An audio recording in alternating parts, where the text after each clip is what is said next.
Bon, après la purge totale de Strange Magic, je vous avoue que j'avais besoin de décompresser, de trouver quelque chose de plus agréable, de plus beau, de plus bien en fait, et accessoirement quelque chose sans putain de chanson.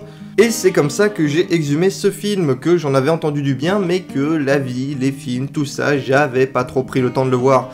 Surtout que la même semaine, il y avait le film Dofus qui sortait, je crois, du coup ça a certainement pas aidé.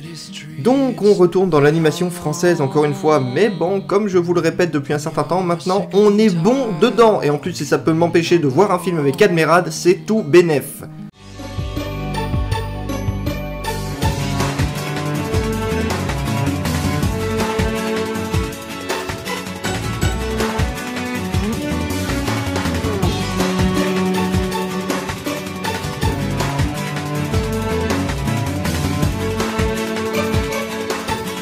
Tout en haut du monde est donc un film de Rémi Chaillet, sorti en 2015. Le film nous narre l'histoire de Sacha, jeune fille de la bourgeoisie russe de Saint-Pétersbourg, qui a toujours été fascinée par son grand-père Ouloukine, un grand explorateur malheureusement disparu en mer lors d'une expédition en destination du pôle Nord.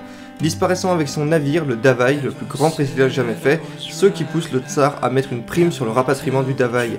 Cette situation met par contre la famille de Sacha en position très difficile, et malgré que tous aient abandonné tout espoir de retrouver Ouloukine et son navire, Sacha, elle, ne perd pas espoir et reste convaincue de la survie de son grand-père.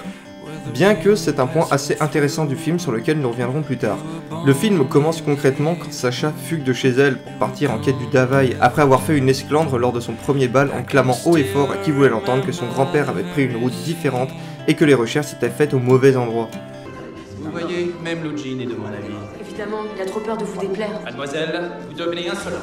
Ainsi, c'est purement par honneur que Sacha part sur les traces du Davaï, pour l'honneur de sa famille, pour son propre honneur, mais aussi, surtout, pour l'honneur et la mémoire de son grand-père.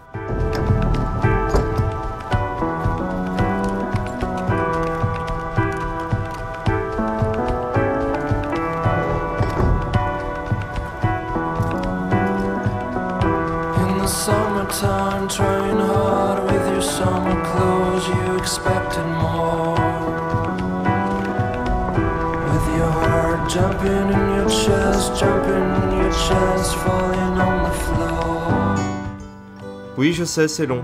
Mais bon, je vous jure que après le dernier film, là, j'ai vraiment besoin d'une cure de bonne musique. Donc j'en profite. Je vais pas vraiment vous raconter plus que ça sur l'histoire, bien qu'elle n'ait rien de très folle, c'est surtout son déroulé qui est excellent.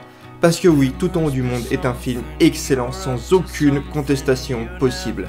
Et cette excellence est selon moi déjà atteinte par les messages du film et ses dialogues, qui laissent à la fois des thématiques abordées suffisamment vagues pour que le spectateur pense par lui-même, et en appuyant par certaines répliques ces mêmes thématiques, histoire de rester dans un entre-deux parfait et équilibré.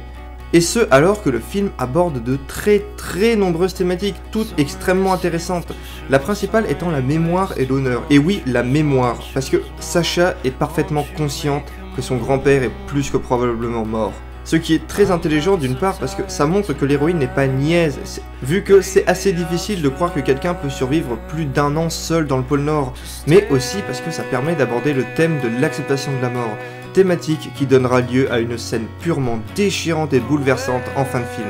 En nous faisant parfaitement comprendre que le grand-père est mort tout en laissant son héritage à celle qu'il aimait, le glacier forçant celle-ci à lui dire ses derniers adieux, c'est sans aucun doute la meilleure scène du film.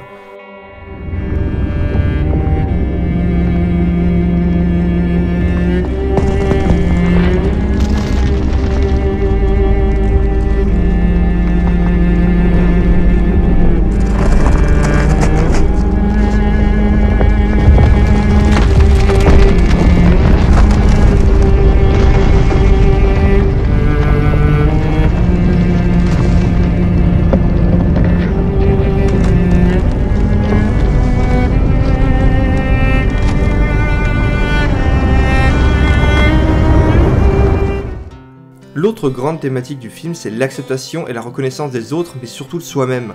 Quand Sacha part en quête du Davaï, elle doit attendre quelques mois dans une auberge en tant que simple employée. Elle qui n'avait connu que sa cage dorée, elle est alors mise au contact d'un monde dont elle ignorait tout. Elle qui n'a jamais vraiment travaillé va devoir se salir les mains pour la première fois de sa vie. Au début, Sacha réagira en bonne bourgeoise qu'elle est, mais alors qu'elle est mise au même niveau que ceux qui lui avaient toujours été inférieurs, c'est son honneur qui lui permettra de tenir et même de prospérer et de se faire accepter. C'est ainsi en mêlant l'honneur exacerbé de la bourgeoisie à la vraie vie de tous les jours du peuple que Sacha se transformera petit à petit en une créature hybride des meilleures. Et c'est surtout grâce à cette période de sa vie qu'elle reconnaîtra ce qu'elle est devenue et qu'elle en sera fière. Je m'occupe de tout. Toi, tu vas mettre ta belle robe. Ma robe? Tu seras plus à ton aise que dans ces fripes. J'ai pas honte comme ça. Et à partir de là, Sacha deviendra une femme encore plus indépendante qu'elle ne l'était, montrant à de nombreuses reprises qu'elle n'a pas besoin d'un traitement particulier et qu'elle peut travailler comme les autres. Ce qui sera bien utile puisque avec tout ça, le film est aussi un récit de survie dans le désert blanc du pôle Nord, avec tout ce que ce genre de situation provoque, la folie, la peur, la colère, le désespoir et l'espoir entremêlés dans ce subtil équilibre qui fait qu'on a vraiment peur pour nos personnages, mais que l'on espère quand même pour eux. Côté casting, personne n'a à rougir de quoi que ce soit, parce que tout le monde est vraiment excellent. Krista Terray est vraiment convaincante et je suis très fan de la voix du grand-père interprété par le grand Féodor Atkin, que vous avez déjà entendu dans Mune. Il est où le bonheur alors? Tout en haut du monde. Il y fait très froid. Et c'est un vrai désert. Il faut marcher des kilomètres et des kilomètres sur la banquise. Au niveau musique, le film se défend aussi plutôt bien.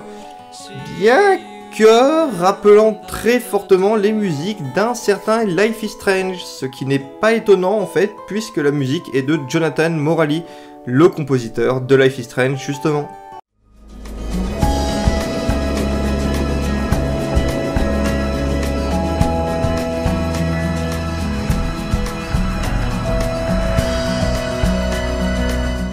Ce mec doit juste être le plus gros fan de Sid Matter du monde. Il en fout dans absolument toutes ses productions, c'est de la folie.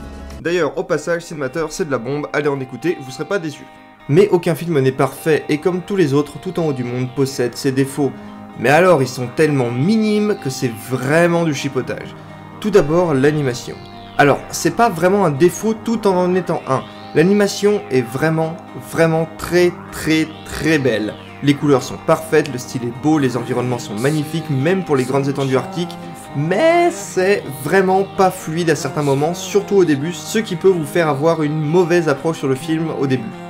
En autre défaut, on pourrait aussi dire que certains personnages sont un peu clichés, notamment le méchant entre guillemets du film, qui n'a pour seule motivation que d'être méchant, et aussi ce gamin qui est un petit peu chiant parfois.